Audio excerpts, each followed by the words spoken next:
कृष्ण और राधा की प्रेम कहानी भारतीय संस्कृति और आध्यात्मिकता में अद्वितीय स्थान रखती है। ये कहानी न केवल प्रेम का प्रतीक है, बल्कि भक्ति, समर्पण और आध्यात्मिक प्रेम की भी अद्वितीय मिसाल है। उनकी कहानी हमें यह सिखाती है कि प्रेम केवल शारीरिक और सांसारिक नहीं होता, बल्कि यह आत्मिक और दिव्य हो सकता है। राधा और कृष्ण का प्रथम मिलन। राधा और कृष्ण का प्रेम वृंदावन की भूमि से शुरू हुआ। श्री कृष्ण का जन्म मथुरा के कारागार में हुआ था, लेकिन उनका पालन पोषण गोकुल और वृंदावन में हुआ। वहीं राधा का जन्म ब्रजभूमि के बरसाना में हुआ था। राधा और कृष्ण बचपन से ही एक दूसरे के प्रति आकर्षित थे। उनका प्रेम सांसारिक नहीं, बल्कि एक अलौकिक संबंध का प्रतीक था।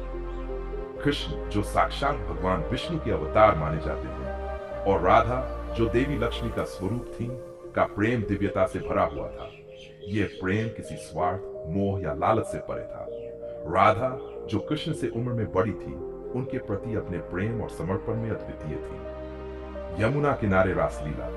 राधा और कृष्ण की प्रेम कहानी का सबसे सुंदर और प्रसिद्ध भाग यमुना के तट पर रासलीला है। गोपियां और राधा, जो कृष्ण की बांसुरी की धुन सुनकर मोहित हो जाती थी, उनके साथ इस रासलीला में सम्मिलित होती थी। रासलीला केवल एक नृत्य नहीं था, यह प्रेम और भक्ति का एक माध्यम था। इसमें आत्मा और परमात्मा के मिलन की झलक मिलती थी। कृष्ण अपनी बांसुरी की मधुर ध्वनि से हर किसी को अपनी ओर आकर्षित कर लेते थे। राधा और कृष्ण के बीच यह बांसुरी प्रेम का एक प्रतीक बन गई थी। राधा का समर्पण कृष्ण के प्रति और कृष्ण का प्रेम राधा के प्रति, दोनों ही दिव्यता और आत्मीयता से भरपूर थे। प्रेम का सुर और कृष्ण का प्रेम सांसारिक प्रेम से अलग था। यह प्रेम आत्मा और परमात्मा के मिलन का प्रतीक है। राधा का प्रेम कृष्ण के प्रति इस कदर था कि वह खुद को कृष्ण से अलग मानती ही नहीं थी। उनके लिए कृष्ण ही सब कुछ थे।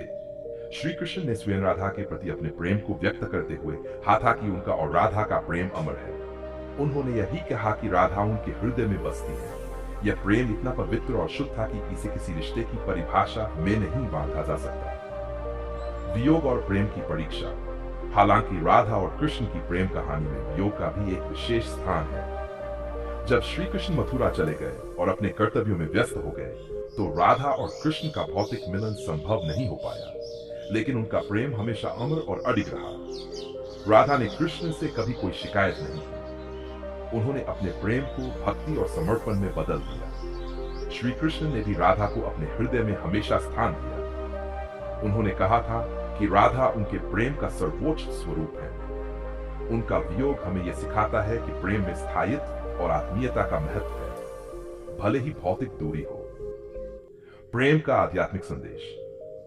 राधा और कृष्ण की प्रेम कहानी केवल एक कथा नहीं है, बल्कि यह हमें प्रेम, भक्ति और समर्पण का गहरा संदेश देती है। यह हमें सिखाती है कि प्रेम केवल पाने का नाम नहीं है, बल्कि देने और समर्पण का नाम है। राधा ने अपना संपूर्ण अस्तित्व कृष्ण को समर्पित कर दिया, और यही उनकी भक्ति और प्रेम की पराकाष्ठा थी। राधा कृष्ण का